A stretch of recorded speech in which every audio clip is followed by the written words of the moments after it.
hello and welcome to another episode of the Enthusiast Experiment. Coming off that last one, pretty exciting, the Metal Gear Solid 5 unboxing. I got it playing in the background and did a quick pause because I wanted to get to this, a little bit of a celebratory thing, and buy one, get one for you guys. So we're going to take a look at two beers from Anchor Steam, a local brewery in the Bay here out of San Francisco. One of them is going to be the Liberty Ale, and the other one, just came across this guy, is the Double Liberty Ale. So I figured I would do a little side-by-side. I believe I have had this before, but it's been a long time, so I actually don't really remember what it's like. So we'll do a retasting of this one and a first tasting of this one and a little comparison, and let's get into it. So I got my handy-dandy notebook. We'll spit out some of the facts and go from there. I got both these guys at Whole Foods at, the pick and pack thing, like $1 each or $2 or something like that. So the Liberty Ale, it is from Anchor Brewing, as I mentioned, about 5.9% ABV. The malt is a 2-row pale malt, and it is brewed with Cascade hops and then dry hopped with Cascade hops. And then IBU was iffy online, but it was about 75. But that number is kind of all over the place, so I couldn't find a definitive answer. And it is technically, I guess, the original craft brewed ale. So on their site, they said it was first brewed in 1975 to celebrate the bicentennial of Paul Revere's historic ride, and it was the first modern American IPA brewed after Prohibition and the first single hop and dry hopped ale. So that's the laundry list of features this guy has. And then to compare, this is also from Anchor Brewing out of San Francisco. The ABV is a little bit higher, so instead of 5.9, it's actually 8.2. It uses the same malt and hops, so again, that two-row pale malt and Cascade hops, and then dry hopped with Cascade hops as well. But this one has a definitive IBO of 90, so it's definitely higher, at least from what I could find online. So let's get into it.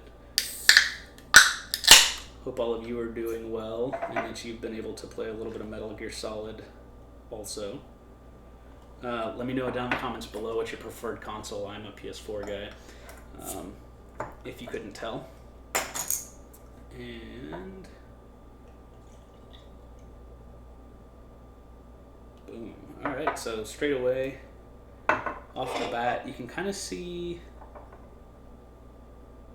just a slight difference in color. This one is a little bit darker. That's probably from the increase in alcohol. It's probably aged, or some evaporation has taken place to get up to that higher alcohol content, and then also a little bit of a darker color. On the nose, you can even see the head is different. Kind of weird. Really not as much hops coming through as I would have expected from an IPA, although this is from the 70s, so granted it's not going to be like something over the top like Pliny like we tasted a few weeks ago.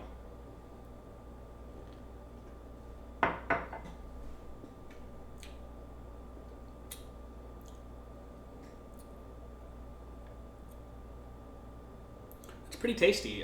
Definitely more malt forward, but it has a little bit of bitterness to kind of keep up with the malt, but I would say it's malt heavy.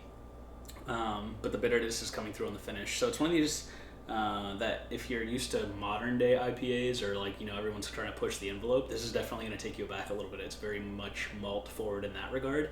But as mentioned, being something from this 1975, I could definitely see how this would be stepping out of the box of like your normal Budweiser or something like that. It definitely doesn't taste Pilsner-y.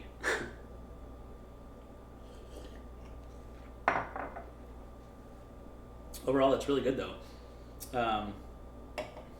Yeah, if you ever come across it, I would definitely recommend checking it out. It's almost like a lot of these guys are doing the session IPAs. It's almost like that, but it still has a little bit more of a malty characteristic, but then following up maybe 5 to 8 seconds after I swallow has a nice bitter clean finish. And that's kind of where the IPA is showing a little bit for me. Now this one has a lot more going on in the nose.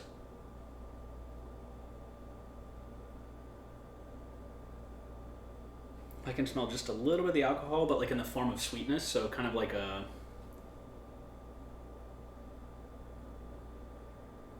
almost want to say like a raisiny, pruny kind of thing going on, which is I didn't expect.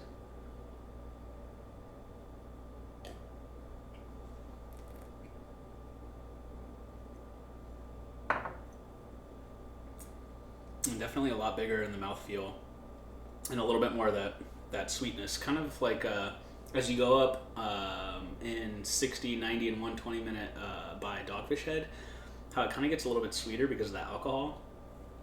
That's kind of how I'm seeing these guys here. So this is definitely a little bit sweeter, but fuller. It's definitely, I can feel the bitterness a lot more in my mouth, but it has more of a sweeter characteristic, kind of like if you've ever side by side the Dogfish Head, like the 60, 90, and 120 minute.